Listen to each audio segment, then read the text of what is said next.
Main trunk roads కానీ, అదేవిధంగా layouts roads కానీ, అదేవిధంగా అధికారులకి హౌసెస్లో 2 రకాలు అపార్ట్మెంట్స్ కడుతున్నాం, అదేవిధంగా విల్లాస్, ఇవన్నీ కూడా ఎంతో వేగవంతంగా జరుగుతున్నాయి. అయితే ఈ ప్రభుత్వం రాగానే గత ప్రభుత్వం చేసిన అవకతవకల వల్ల అనేక సమస్యలు ఉంటే లీగల్ ఇష్యూస్ అన్నింటినీ ఓవర్కమ్ చేసి వాటన్నిటికీ మళ్ళా ఆ టెండర్లన్నీ క్యాన్సిల్ చేసి 14-19 మళ్ళా టెండర్లు పిలవటం, టెండర్లు పిలిచిన వెంటనే వర్షాలు ఈ సంవత్సరం అధికంగా 4 నెలల పైగా రావటం, ఆ 4 నెలల వర్క్ ఇక్కడ చాలా తక్కువగా జరిగింది. అయితే వర్షాలు అయిపోగానే ఏదైతే టెండర్లు పిలిచామో ఆ వర్క్స్ అన్ని ఇటు ట్రంక్ రోడ్స్ 350 కిలోమీటర్లు ట్రంక్ రోడ్స్ కావచ్చు, 1500 కిలోమీటర్లు లేఅవుట్స్ రోడ్స్ కావచ్చు. ఇక్కడ రోడ్స్ అంటే ఉత్తర రోడ్డే కాదు, ఉత్తర రోడ్డు అయితే 6 నెలలు అయిపోతుంది.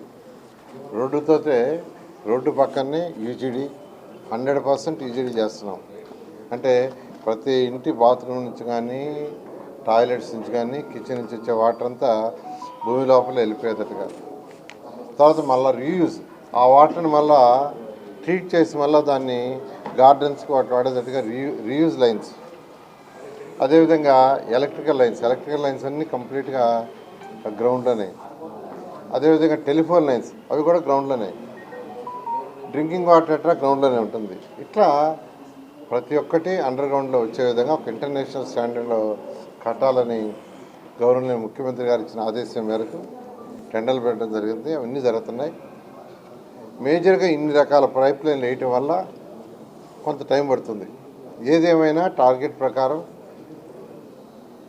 2027 ఎండ్కి ఏదైతే ఈ ట్రంక్ రోడ్స్ కావచ్చు, లేఅవుట్స్ రోడ్స్ కావచ్చు, ఇవన్నీ పూర్తయ్యేటట్టుగా ప్రణాళిక జరిగే విధంగా ముందుకు పోతున్నాయి. అదేవిధంగా ఏదైతే అధికారుల కోసం 4026 హౌసెస్ అటు అపార్ట్మెంట్లు కావచ్చు, విల్లాస్ కావచ్చు కన్స్ట్రక్షన్ జరుగుతున్నాయో ఎంతో వేగవంతంగా జరుగుతున్నాయి. ఎమ్మెల్యేస్ అయితే ఆల్మోస్ట్ అయిపోయింది, కేవలం ఇంటీరియర్ వర్క్ యాక్చువల్ జరుగుతుంది. అదే ఎమ్మెల్సీది కూడా దాదాపు అయిపోవచ్చింది.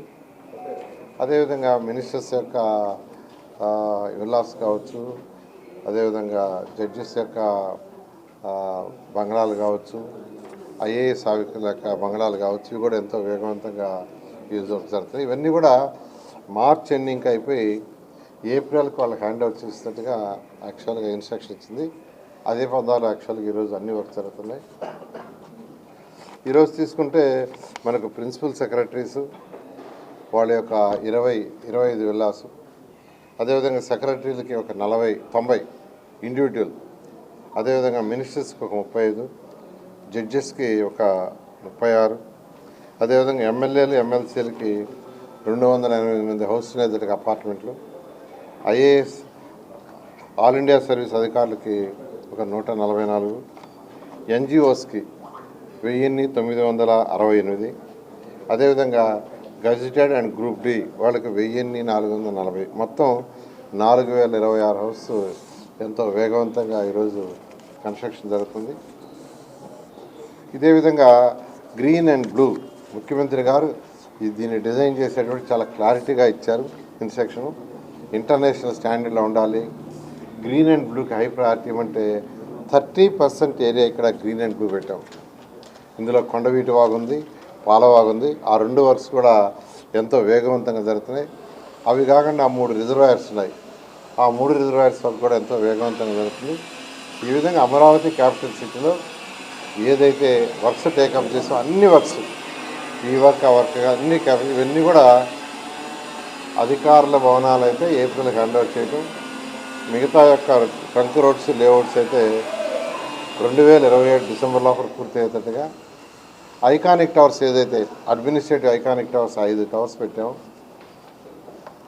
అదేవిధంగా అసెంబ్లీ 250 మీటర్లు ఎత్తుండే హైట్ ఉండే అసెంబ్లీ, అదేవిధంగా హైకోర్టు, అదేవిధంగా గవర్నర్ బంగ్లా, ఇవన్నీ కూడా ఎంతో వేగంగా, అవి అయితే 3 ఇయర్స్లో మనం ఎప్పుడైతే టెండర్ ఇచ్చామో టెండర్ నుంచి 3 ఇయర్స్లో కంప్లీట్ అయ్యేటట్టుగా ఈ విధంగా ఈరోజు అమరావతి క్యాపిటల్ సిటీలో వర్క్స్ అన్ని జరుగుతుంది. సార్ లండన్ పర్యటన ఎలా జరిగింది సార్? దోహోల్ లండన్ గవర్నర్ ముఖ్యమంత్రి గారు ఈ అమరావతి క్యాపిటల్ సిటీలో ఏదైతే రైతుల దగ్గర నుంచి ల్యాండ్ పుల్లింగ్లో 34,000 ఎకరాలు ఆ రోజు తీసుకున్నామో దానికి విలువ రావాలంటే ఈ ట్రంక్ రోడ్లు, లేఅవుట్స్ రోడ్స్, తర్వాత ఈ భవనాలే కాదు, అనేక ఆర్గనైజేషన్ ఇక్కడికి రావాలని అనేక ఆర్గనైజేషన్ విట్టు, ఎస్ఆర్ఎం, అమృతం, అలా అనేక యూనివర్సిటీస్కి, హోటల్స్కి, స్కూల్స్కి, హాస్పిటల్స్కి, అదేవిధంగా బ్యాంక్స్, ఇన్సూరెన్స్ కంపెనీస్కి ల్యాండ్ ఇవ్వడం జరిగింది.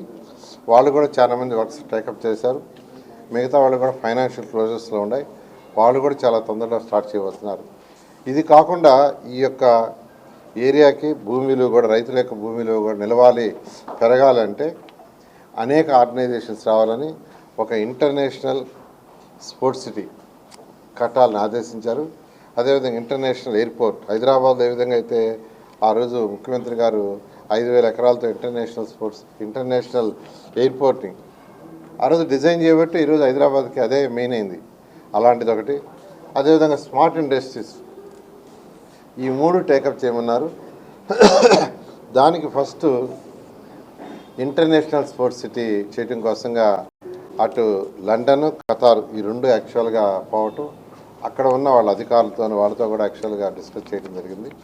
ఎందుకంటే 16,667 ఎకరాలు ల్యాండ్ పుల్లింగ్ నోటిఫికేషన్ ఇచ్చి ల్యాండ్ పుల్లింగ్ ప్రాసెస్ జరుగుతుంది. ఆ ల్యాండ్ పుల్లింగ్ ప్రాసెస్ అయ్యే లోపలే అక్కడ కూడా ఇంటర్నేషనల్ స్పోర్ట్స్ సిటీని, ఆ ఏరియాలో ఇంటర్నేషనల్ స్పోర్ట్స్ సిటీ అనుకున్నాం. ఎందుకంటే ఈ 16,667 ఎకరాలు ల్యాండ్ పుల్లింగ్ చేసే ముందే చెప్పాం, అక్కడ ఇన్నర్ రింగ్ రోడ్డుకి, రైల్వే ట్రాక్కి ఒక ఇంటర్నేషనల్ స్పోర్ట్స్ సిటీని డిలే కాకుండా ముఖ్యమంత్రి గారు ఏదైనా టేకప్ చేయమన్నారు. ఆ నేపథ్యంలో అవి 2 స్టడీ చేయడం వచ్చింది. అంటే లేటెస్ట్గా కట్టింది ఖతార్లో యాక్చువల్గా వాళ్ళు స్పోర్ట్స్ సిటీ కట్టారు. లండన్ ఒలింపిక్స్ అప్పుడు లండన్ వాళ్ళు కట్టారు. అవి 2 స్టడీ చేసి వచ్చాం. మళ్ళా కూడా అక్కడ ఉన్న వాళ్ళతో కూడా ఎవరైతే అవి చేశారో ఆ యొక్క నేషనల్, ఇంటర్నేషనల్ ఆర్కిటెక్చర్స్ ఉన్నారో వాళ్ళని కూడా కాంట్రాక్ట్ చేయమని అధికారులకు ఇచ్చాం. వాళ్ళు కూడా కాంట్రాక్ట్ చేస్తారు. దాని మీద ముందుకు పోవడం జరుగుతుంది. సార్, అసలు రాజధానిలో వచ్చేటువంటి రైల్వే స్టేషన్ 1,500 ఎకరాలు అసలు ఎంత సార్? ఎందుకంటే దాని ఎత్తు పెద్ద ఎత్తున దుష్ప్రచారం జరుగుతుంది. అంటే దానికి ఇంకా ల్యాండ్ అంటూ ఎంత అనేది అలాట్ చేయలేదండి. ఎందుకంటే వాళ్ళు డిజైన్ ఇవ్వాలి, వాళ్ళు డిజైన్ అది ఇవ్వాలి, ఇంకా అది ఇవ్వలేదు. దాని డిజైన్ అది తీసుకున్న తర్వాత ఎంత కావాలో అంతవరకు అలాట్ చేయడం జరుగుతుంది. రెండో దశ ల్యాండ్ పూలింగ్ మీరు తీసుకుంటున్నారు. తొలి దశలో వచ్చినంత వేగంగా రెండో దశలో ల్యాండ్ పూలింగ్ ద్వారా రైతులు ల్యాండ్ ఇవ్వడానికి అంత సుముఖంగా రావట్లేదని ఒక ప్రచారం లేదు సార్? అటువంటిది ఏం లేదండి. గ్రామాల వైజ్ యాక్చువల్గా మీటింగ్ పెడుతున్నాం. ఒక్కొక్క గ్రామంలో అన్నీ తొందరపడి అదరవదరా కాకుండా గ్రామాల వైజ్ పెట్టి వాళ్ళ సమస్యలు ఏదన్నా ఉంటే వాటిని కూడా డిస్కస్ చేసి 1 by 1 డిస్కస్ చేసి, నేను యాక్చువల్గా భాష్యం ప్రవీణ్ గారు యాక్చువల్గా గ్రామాలు తిరగడం జరిగింది. మరొక గ్రామం కూడా తిరగాలి. అదేవిధంగా నెక్స్ట్ శ్రావణ్ ఎమ్మెల్యే గారి యొక్క ఏరియాలో కూడా ఒక్కొక్క గ్రామం తిరిగి ఆ తర్వాత 1 by 1 చేస్తూ నిదానంగా పోతుంది. ఎందుకంటే అనేక సమస్యలు ఉన్నాయి. అసైన్మెంట్ ల్యాండ్స్ అని, తర్వాత లోకల్ కొన్ని ల్యాండ్స్ డిస్ప్యూట్స్, అవన్నీ కూడా అంటే ఫస్ట్ ల్యాండ్ పుల్లింగ్లో చేసిన అనుభవాన్ని బేస్ చేసుకొని 1 by 1 చేస్తూ నిదానంగా పోవటం తప్పితే ఏవి కాదు. వాళ్ళు ఇంట్రెస్ట్గా ఉండారు, విల్లింగ్గా ఉంటారు. వాళ్ళు అడిగేది ఒకటే, మాకు ఇమీడియట్గా టేకప్ చేయండి. గత 14-19 లాగా లేట్ కాకుండా, అప్పుడు కూడా లేట్ కాదండి, 2017 చివరికి యాక్చువల్గా టెండర్లన్నీ పిలిచాం. అంటే ఎలక్షన్స్కి 1 year ముందు. బట్ ఇప్పుడు అట్లా కాకుండా ఆల్రెడీ పిలిచాం, వర్క్స్ జరుగుతున్నాయి. అదేవిధంగా కొత్తగా తీసుకునే దాంట్లో కూడా వీలైన తొందరలో వాళ్ళు స్టార్ట్ చేయమన్నారు. వాళ్ళకి కూడా చెప్పాం, మీరు ల్యాండ్ కూడా తొందరలో ఇస్తే 80% ల్యాండ్ ఇవ్వగానే ఆ వర్క్స్ కూడా టేకప్ చేసి వీలైన తొందరలో కంప్లీట్ చేస్తామని చెప్పలేదు. క్యాపిటల్ సిటీ డిజైన్ చేసినటువంటి నార్మన్ ఫాస్టర్ అండ్ వాటికి యాక్చువల్ బాంబేలో ఉండారండి. యాక్చువల్గా బాంబేలో ఆఫీస్ కాంట్రాక్టర్ లోకల్గా వాళ్ళు నార్మన్ ఫాస్ట్ ఇద్దరు కలిసి డిజైన్ చేస్తున్నారు. ఇక్కడ ఆ ఎల్ఎన్టీ వాళ్ళు, ఎన్సీసీ వాళ్ళు, షాపింజీ వాళ్ళు నార్మన్ ఫాస్టర్ యొక్క లండన్ నుంచి వచ్చి యాక్చువల్గా ఇక్కడే ఉన్నారు. ఇక్కడ బాంబేలో వాళ్ళు డిస్కస్ చేస్తారు డిజైన్స్ మీద. అందువల్ల మేము అక్కడ కలలేదు. 9వ తేదీ మళ్ళీ విజయవాడకు వస్తున్నారు. 9th నుంచి వాళ్ళు ఇక్కడ ఉంటున్నారు. దానికి సంబంధించి యాక్చువల్గా అటు ముఖ్యమంత్రి గారు కేంద్రంతో మాట్లాడుతున్నారు. మన మంత్రులు, మన ఎంపీలు కూడా యాక్చువల్గా దాని మీద ఫాలోఅప్ చేస్తున్నారు. వీలైన తొందరగా దయపాటు జరుగుతుంది. Thank you.